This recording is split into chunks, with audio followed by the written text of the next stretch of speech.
Amigos, welcome to another Taste of Mexico. Today we're going to talk about a custom that we have, 3 meal courses of our lunch.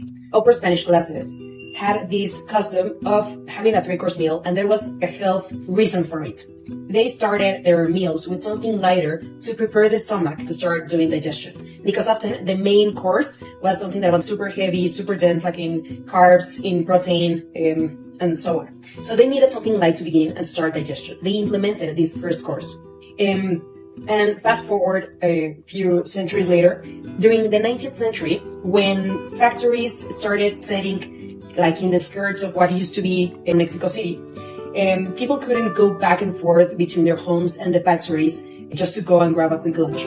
They started implementing las fondas or cocinas económicas, where they had these 3 meal courses, and it was like super cheap. Now, what I found extremely interesting is what we have during this first course of our lunch.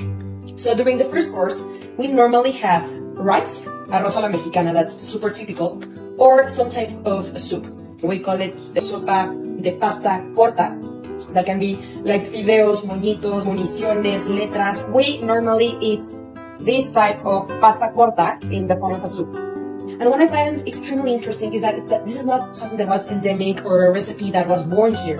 The arroz a la mexicana, it is, but the rice comes all the way from China, then it got to Europe thanks to Marco Polo, and then it got to America because of the conquest. How we turn rice or pasta into something extremely Mexican is because of the paste of tomatoes, of red tomatoes, that we add to our preparations. Now, I won't be making rice today because I already had this in the fridge. What I'm gonna do is I'm gonna do something extremely Mexican, which is I'm gonna reheat my rice. What I'm gonna do in this other pan is I'm gonna fry 1 egg, because arroz a la mexicana with 1 fried egg is the best combination that you can think of.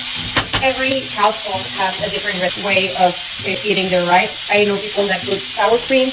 I put like cubes of avocado with my arroz a la mexicana. Any type of salsa that you can think of. Plátano, bananas. There's people who mix this with beans, obviously. Nowadays, we actually eat a lot more rice in Mexico than beans, which I found it super interesting.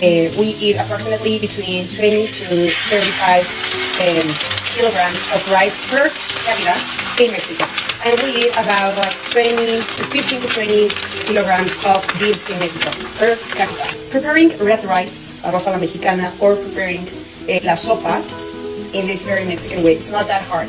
What you need to do is to create this paste of tomatoes, of jitomates, and then you can cook as you normally do.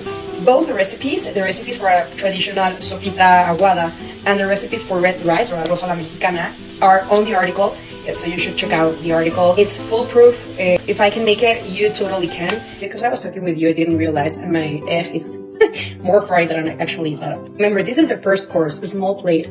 This is a tiny plate. And then on top of my arrocito, it's gonna be my huevito estrellado. And now this is probably like the best part. First of all, we're gonna put a little bit of one of my favorite salsas. It's salsa de pepita. It's as if it were like salsa macha, but with pepitas. Outstanding. And I know I won't be doing this because I know that there's people who find this extremely gross, so I won't be doing it. You pinch the yolk, and then I'm watering, and then it starts like spreading out, and you mix that part with your rice, and it tastes amazing. I don't know how can there be people that goes through life without eating arroz con huevito frito encima. Check out the recipes in the article. They are foolproof. If I can do it, you can do it. And that's it, amigos. I'm gonna see you next week with something as Mexican as eating huevito con arroz or sopita. See you next week.